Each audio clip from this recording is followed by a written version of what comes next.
Hey, I'm Dan Murray. I'm the president of Skybound Interactive and the CEO of Skybound Stories.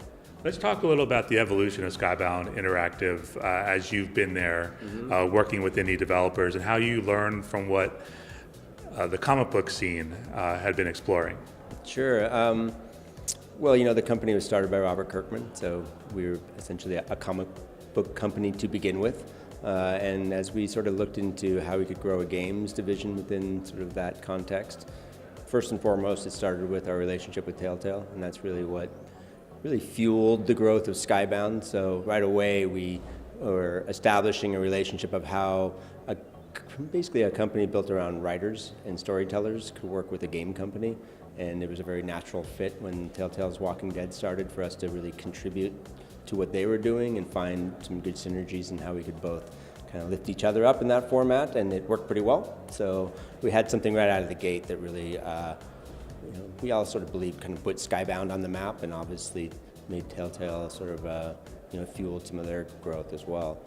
So as we looked outward from, what else we could do, and obviously The Walking Dead is something that became such a big global brand and so many fans around the world that just interacted with it. And we noticed that the audience was very diverse, and I think that's what really made The Walking Dead so popular, is because it really reached into all kinds of different people. The demographics, it was very broad, and it was very evenly split between men and women, and just the global sort of growth of that really kind of it's excited us from a game perspective, because it's like, look, we can do lots of games in this universe, but we sort of recognize that really our DNA as a company is about storytelling and working with creators to create a lot of content. So working with game teams made a lot more sense and plugging into that. So interactive is really a way for us to sort of extend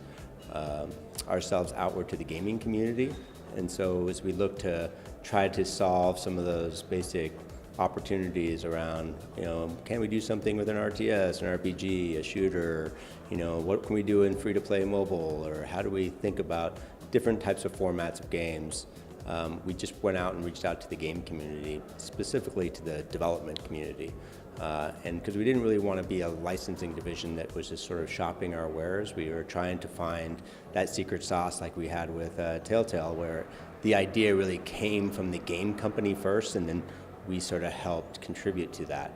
And I think that's important, because we always tried to sort of allow the game companies to exist outside of the normal licensing bounds that had been sort of established in that sort of format. I came from the gaming community, so my background was working with game development studios. So I was very familiar with how licensing had worked in the past. And so we just tried to see if we could do something different. But then as we grew, and as we had some other success in some of those other license partnerships, we decided, hey, look, let's put some more of that success back into Skybound itself. And so we started a publishing unit, which is called Skybound Games, and that's being led by Ian Howe, who formerly was the president of 505 Games. And he and I have been close friends over the years from a business development context of trying to set up game deals.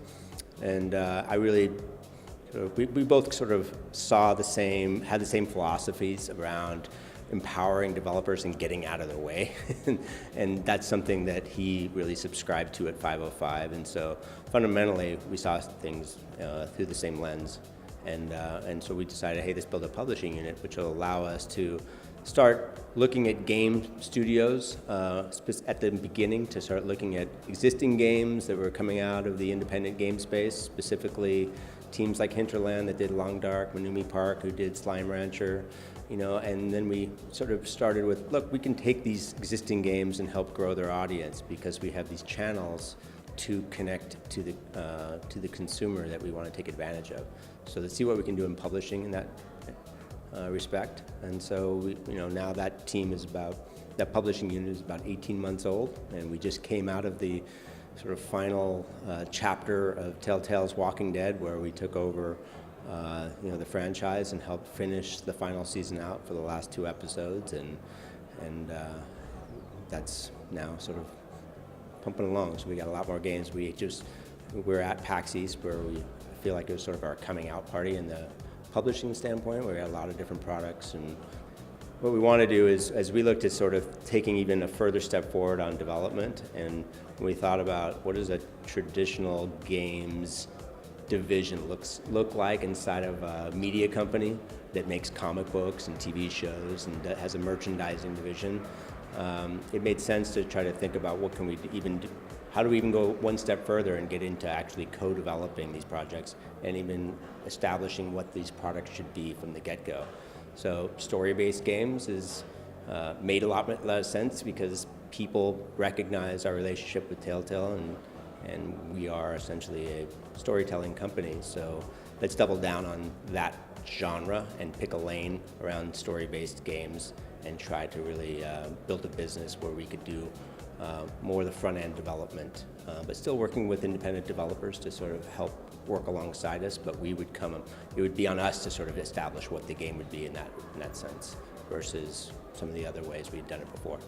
And would that open up new opportunities for Robert's other comic books and stories? Yeah, of course. I mean, being at Skybound now for 5 years, it's I wake up every day and I see what the comic book division is doing, and they're launching new books all the time. And obviously Robert is a machine when it comes to writing new stories and building new worlds.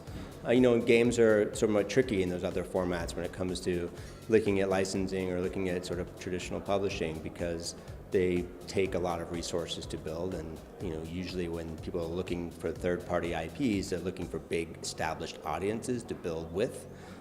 So taking something that might exist as an original idea, even if it's from Robert Kirkman, is often a challenge just to get something stood up as a development opportunity.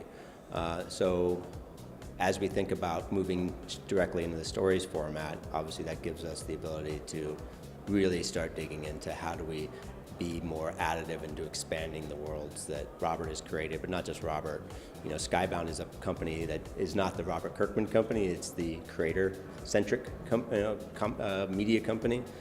So when we think about what we can do in this format, obviously we're thinking outside of just The Walking Dead. Can you talk about some of the games you guys were showcasing recently? Yeah, I mean, we had obviously Telltale's Walking Dead. The final season was sort of at the center of it because that was such a it had a lot of momentum behind it, but it was also sort of putting a wrapper on that saga that we'd been building for the last 7 years with Telltale. But we also had Gang Beasts, which had a big presence on the show. We're doing stuff with the Beamdog collection, so Baldur's Gate and Icewind Dale and Neverwinter Nights, bringing those to other platforms. Long Dark, Slime Rancher, so we had sort of a nice collection of games that people were really excited about and excited to see them sort of not only in retail but in other different platforms that we're sort of working on.